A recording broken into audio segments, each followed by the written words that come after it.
Hey everybody, it's Luke here from Luke's Power Art, and welcome to another episode of Learning from the Masters. Today we're looking again at Rob Liefeld. This is part 3. If you'd like to view part 2, there's a link at the top of the screen. Today, Rob has actually moved himself back to a more simplified rendering style. However, when we look back at Rob in the 90s, what we see is a much more detailed approach to rendering and a lot of line work, a lot of cross-hatching, and some really beautiful artwork. So now we journey back into the rendering world of Rob Liefeld. Let's get started. This is Badrock, and Rob has kind of mixed it up here. So what he's done is he's got a very solid shadow here in this area. And then he has this typical rim lighting I talked about on the edge. He has the dark point here. And then he's sort of bringing up this cross-hatching into this central light system. This central light source here. But you can see he's done what we were talking about. Here's the black section here, this dark section. And then you've got underlighting here. And then you've got the top sort of lighting coming from here. Okay, and so what you'll end up with is this section where you've got this chunk of dark ink there. Then you've just got lines that go like that, because that's showing that sort of curved edge of that bicep muscle. But then you've also got that going like that. So you can see Rob is, I'll show this off to the side in a second. He's got the big shadow here, and then below the underlighting like that. And then he's got some other cross-hatching and some other work off to the side there as well. So you can see on this muscle, he's actually got typical shadow work, and then he's got underlighting, and then going up into the standard light source here. He's got some veins going on really quickly if you want to know how to draw veins. Where's my black there? Veins, generally speaking, there's a bit of a trick to it. But if you were to draw, I'll show you the trick. You were to draw a bicep like that, and then you drew this dark section in the middle. Okay, I know I can select and do all that, but I'll just do it the old-fashioned way. And then you did your typical rendering. Just doing this really quick, guys.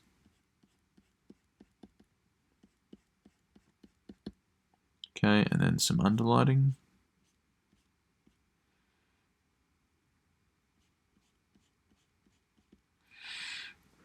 If that was basically what you were looking at, if you are doing this digitally, you can just erase it. If you're doing it with pen and ink and paper, you can use like a whiteout pen, or what they call like a liquid paper pen, or whatever the name of it is.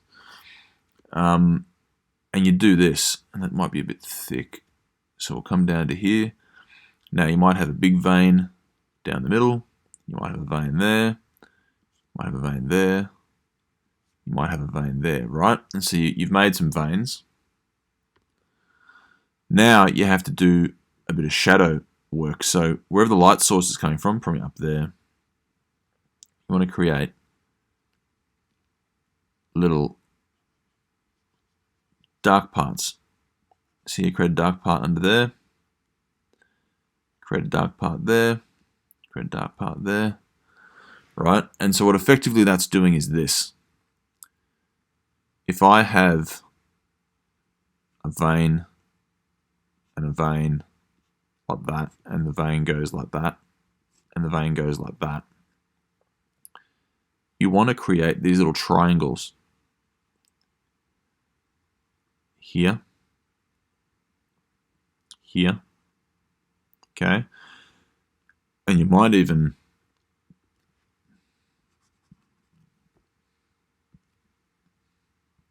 create other stuff like that coming off to the side. You create another one there, and that keeps going like that.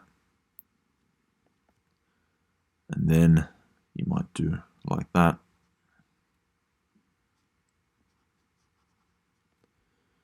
And you might do like this.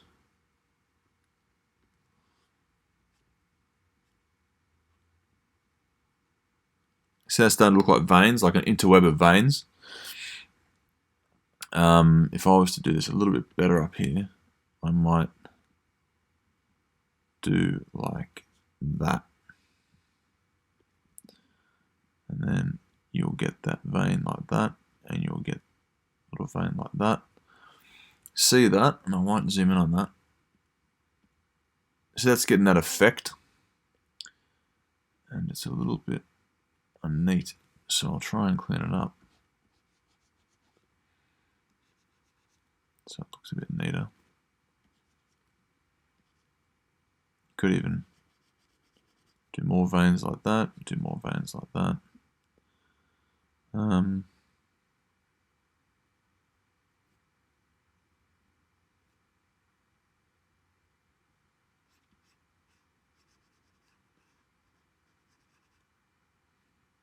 Like that.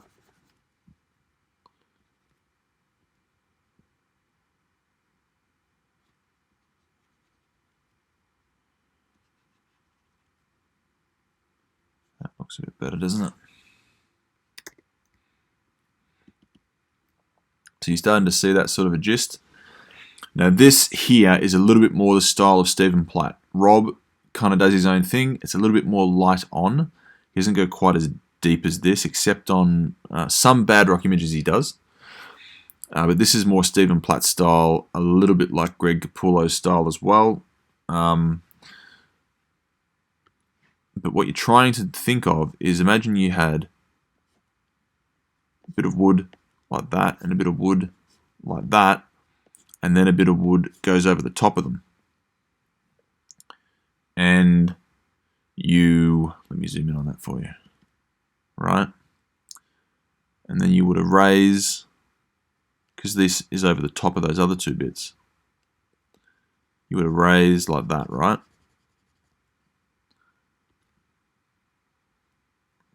That would create a shadow here and a shadow here if the light source was, up there somewhere. And that's effectively what veins are. If I was to erase this and erase that and erase this and erase that, they start to take a bit of shape, and you can start to see that's kind of how veins work. I learnt this idea off a thing called Crash Course, which is a course that Greg Capullo drew back in the 90s in Wizard magazine. He probably did a fair bit better job than I did, but this is the principle anyway, so I'll go back into that so you can see it there. So over here, you'll see Rob has done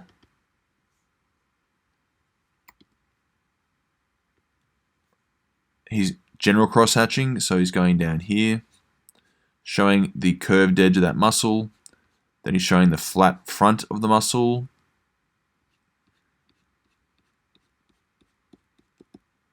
so he's really just trying to draw around the muscle to show how curved it is. If you come over here, I'll show you that quickly. There's the muscle. You've basically got this curve, and then you've got this front area here, and then you've got this curve off to the side, and then you've got more curves and more cross-hatching on the edge. And that's sort of the way he's doing it. He's trying to get this whole section drawn using the lines. Okay? He's trying to demonstrate, and it's hard to do this. It's hard to have a circle and draw a line that goes like that, and a line that goes like that, and a line that goes like that, and then draw lines like that, and make it look cool, you have to kind of draw it in stages. That's why you have kind of like this deltoid muscle, this deltoid muscle, and this deltoid muscle. They're all kind of rendered differently, well, not together, but rendered differently in order to make the whole muscle or set of muscles look really good. I'm hoping this is clear in what I'm saying. So over here, we have a similar example. Here's your light source. And here you can see there's the rendering trying to show this curved nature of the muscle. And there's the cross-hatching. And here down here is the under lighting. So this is lighting source 1. This is lighting 2. Here's the dark point down the side there. And here is the rim lighting, which is number 3. Okay, so it's kind of like a puzzle. Once you get the pieces of the puzzle, you can kind of replicate this yourself. The only difference I'll tell you is down here, once Rob gets down to his wrists, he does something interesting where he almost creates a semi-dark point straight across the wrist, and then he starts trying to render out of that, like that, and like that, right? This is not a usual technique for Rob. He didn't always do this. Oh, well, he did a little bit in X-Force. I really think this here is something that may have come later on in his image stuff more so. Maybe by the influence of Stephen Platt, maybe from the influence of Dale Keown from Pitt, because he does a lot of this as well. Or maybe those guys took it from Rob. Who knows how that came about. But this is an interesting thing because if you look at a wrist, kind of has this cylindrical shape coming down here. There's the hand, bicep up there, elbow there. You've got a couple of different muscles in here. So do you render each muscle like that? Some guys do. Or do you just say, I'm going to render this according to the whole object, right? So I'm going to render this like that football before, right? I am going to render it as a whole thing. So if I was to draw this off to the side, here is the forearm as one shape, and I'm going to pick a dark point in the middle, and I'm going to just do my lines up to the light there. And I'm just going to do lines down there, and I'm going to do it like that. And that's sort of the way they're doing it. That's what Rob's doing. They're doing. I guess the other guys at Image do it as well. But they're kind of doing this, and so, but they won't, like Stephen Platt will do that black line there, that dark line. Rob tends to just do cross-hatching. So if we go back to the picture, I'll get rid of all of this. You can see